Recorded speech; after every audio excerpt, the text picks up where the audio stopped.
Hello friends, welcome back to my channel Angeline Creations. இன்னைக்கு நம்ம Thalassery special கோழிக்கால் recipe தான் பார்க்க போறோம். கோழிக்கால்னோனே ஏதோ ஒரு நான்வெஜ் ஐட்டம் அப்படின்னு நினைச்சிராதீங்க. இது ஃபுல்லி வெஜிடேரியன் ஐட்டம். இது வந்து ஒரு ஈவினிங் ஸ்நாக்ஸ். நல்லா கிறிஸ்பியா கப்ப கிழங்கு, அதாவது நம்ம ஊர்ல எல்லாம் ஆல்வலி கிழங்குன்னு சொல்லுவோம்ல, அதை வச்சு செய்யக்கூடிய ஒரு சூப்பரான ஸ்நாக்ஸ். இந்த ஸ்நாக்ஸ் செய்கிறது ரொம்ப ஈஸி தான். இந்த கப்ப கிழங்கு பார்த்தீங்கன்னா நீங்கள் வாங்கிட்டு அதை எப்படி வந்து பத்திரமா வந்து ஒரு 2-3 நாளுக்கு வந்து அந்த கலர் ஒயிட்டாக மாறாமல் வச்சுக்கிறது அப்படிங்கிறதெல்லாம் நான் வீடியோவில் டிப்ஸாக கொடுக்குறேன். ஸோ வீடியோவை ஸ்கிப் பண்ணாமல் பாருங்கள். வீடியோவை பார்க்குறதுக்கு முன்னாடி என்னோட சேனலில் இப்போ தான் நீங்கள் ஃபஸ்ட் டைமாக பார்க்குறதா இருந்தால் இந்த வீடியோவுக்கு கீழே இருக்க ரெட் கலர் சப்ஸ்கிரைப் பட்டனை ப்ரெஸ் பண்ணிக்கோங்க. பக்கத்துலேயே இருக்க இந்த பெல் ஐக்கானையும் கிளிக் பண்ணிக்கோங்க. அப்போ தான் என்னோடய வீடியோஸோட நோட்டிஃபிகேஷன்ஸ் எல்லாமே உங்களுக்கு வரும். இப்போ வாங்க இந்த ரெசிபியை எப்படி செய்கிறதுங்கிறத பார்த்துடலாம். வெஜ் கோழிக்கால் ஃப்ரை செய்கிறதுக்கு நமக்கு மரவள்ளி கிழங்கு தேவை. இது வந்து கேரளா சைட்லலாம் கப்ப கிழங்குன்னு சொல்லுவாங்க. எங்கள் ஊர் சைடில் வந்து ஆல்வலி கிழங்குன்னு சொல்லுவாங்க. ஸோ ஒவ்வொரு இடத்துல ஒவ்வொரு விதமாக கூப்பிடுவாங்க. இந்த கிழங்கு நீங்கள் வாங்கின உடனே இதை வந்து நல்லா தண்ணியில் போட்டு மூழ்க வச்சுடுங்க.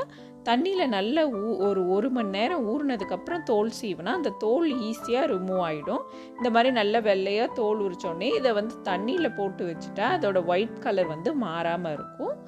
இப்போ நான் வந்து ஒரு 350 கிராம் மரவள்ளி கிழங்கு எடுத்திருக்கேன் இந்த ஃப்ரை செய்கிறதுக்கு. அதில் வந்து சுடு தண்ணி நல்லா மூழ்கிற அளவுக்கு ஊற்றி விட்டுட்டு ஒரு 15 மினிட்ஸ் வந்து அந்த சுடு தண்ணியில் அப்படியே அந்த கிழங்கு ஊறட்டும். ஸோ தட் நமக்கு வந்து அந்த பீசஸ் கட் பண்ணுறதுக்கு ஈஸியாக இருக்கும்.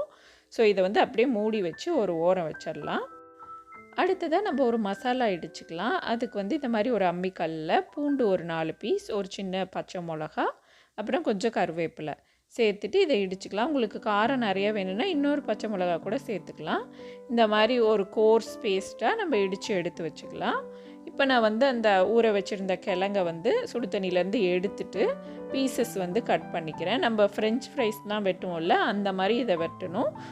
ரொம்ப மெலிசாகவும் இல்லாமல் ரொம்ப தடியாகவும் இல்லாமல் ஆவரேஜாக போடணும். இந்த மாதிரி பீசஸை கட் பண்ண பிறகு நார்மல் பிளெயின் வாட்டரில் திரும்ப போட்டு அலசிக்கிறேன். ஏன்னா எக்ஸ்ட்ரா ஸ்டார்ச் இருக்கிறதெல்லாம் போயிடுச்சுன்னா அந்த கிழங்கு நம்ம ஃப்ரை பண்ணும்போது நல்லா கிறிஸ்பியாக கிடைக்கும். இப்போ நம்ம எல்லா பீசஸையும் ஒரு ஸ்ட்ரெயினரில் போட்டு ஓரம் வச்சிடலாம்.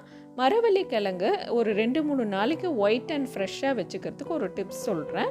மரவள்ளி கிழங்கு நீங்கள் வாங்கினோன்னே அதை ஃப்ரிட்ஜில் வைக்காமல் தோல் எல்லாம் சீவிட்டு தண்ணிக்குள்ளே போட்டு வச்சிடணும். தண்ணிக்குள்ளே போட்டு நார்மல் டேப் வாட்டரில் தான் போட்டு வைக்கணும். நீங்கள் ஃபுல்லாக தண்ணி நல்லா மூழ்கிற அளவுக்கு வச்சுட்டு டெய்லி நைட்டு தண்ணி மட்டும் மாற்றிக்கிட்டு வந்தீங்கன்னா 3 நாள் ஆனாலும் உங்கள் கிழங்கு நல்லா ஒயிட் அண்ட் ஃப்ரெஷ்ஷாக இருக்கும். இப்போ இந்த இதுக்கு தேவையான மசாலா ரெடி பண்ணிக்கலாம். அதுக்கு ஒரு அகலமான பாத்திரத்தில் 4 டேபிள் ஸ்பூன் கடலை மாவு, 2 டேபிள் ஸ்பூன் அரிசி மாவு, 1 டேபிள் ஸ்பூன் ரவை சேர்த்துட்டு நம்ம இடித்து வச்சுருந்த அந்த மசாலாவையும் சேர்த்துக்கிறேன்.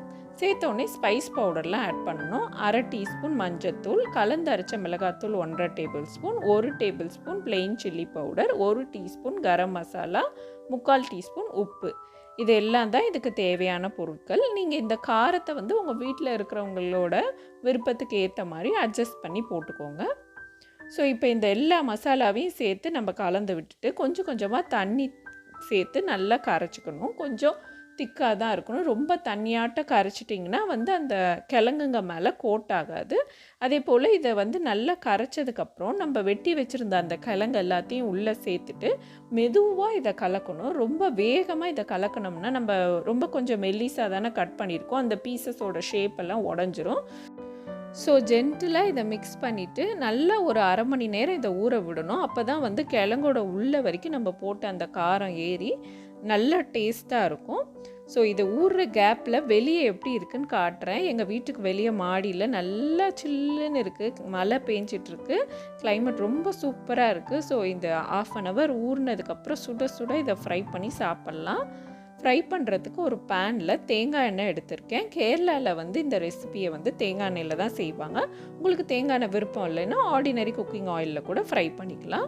இப்போ இந்த கிழங்கை வந்து எப்படி பிடிக்கணுன்னா இந்த மாதிரி ஒரு 5-6 பீஸ் ஒன்றா சேர்த்து அப்படியே செட்டாக பிடிச்சி போடணும். இது பார்க்குறதுக்கு வந்து கொஞ்சம் அந்த கோழிக்கால் மாதிரி இருக்கும். இந்த ஃப்ரைஸை வந்து அந்த ஊரில் வந்து இந்த மாதிரி செட்டாக பிடிச்சி தான் ஃப்ரை பண்ணிவிட்டு கோழிக்கால் ஃப்ரை அப்படின்னு சொல்லிட்டு சாப்பிட்றாங்க. ஸோ ஒவ்வொரு ஊர்லேயும் ஒவ்வொரு டிஃப்ரெண்ட்டான ட்ரெடிஷன் வந்து ஃபாலோ பண்ணுவாங்க. டிஃப்ரெண்ட்டான ரெசிபீஸ், ஃபுட் ஐட்டம்ஸ்லாம் இருக்கும்.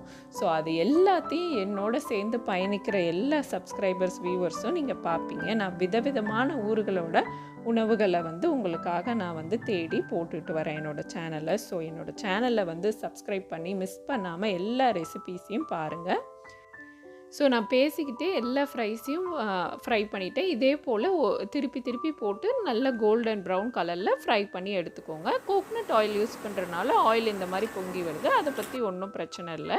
இப்போ நம்ம இந்த ஃப்ரைஸ் எல்லாம் எடுத்து சுட நீங்கள் சர்வ் பண்ணிங்கன்னா நல்ல கிறிஸ்பியாக இருக்கும். பாருங்கள் எந்த அளவுக்கு கிறிஸ்பியாக இருக்குன்னு, நல்ல டேஸ்ட்டாக இருக்கும். நிச்சயமாக இந்த ரெசிபியை வந்து நீங்கள் ட்ரை பண்ணி பாருங்கள். எப்படி வந்ததுன்னு சொல்லி கமெண்ட் செக்ஷனில் சொல்லுங்கள். ஸோ கப்பக்கிழங்கு வச்சு ஒரு சூப்பர் ஈஸியான ரெசிபி பார்த்தோம். நல்லா இந்த மழை பெய்கிற சமயத்தில் இந்த ஸ்நாக்ஸை நீங்கள் செஞ்சு சுட சாப்பிடும்போது ரொம்பவே சூப்பராக இருக்கும். ஸோ நிச்சயமாக இந்த ரெசிபியை ட்ரை பண்ணிவிட்டு எப்படி வந்ததுன்னு கமெண்ட் செக்ஷனில் சொல்லுங்கள். இந்த வீடியோ உங்களுக்கு பிடிச்சிருந்தா லைக், கமெண்ட், ஷேர் மற்றும் ஏஞ்சலின் கிரியேஷன்ஸ் சேனலுக்கு சப்ஸ்கிரைப் பண்ணுங்கள். தேங்க்ஸ் ஃபார் வாட்சிங்.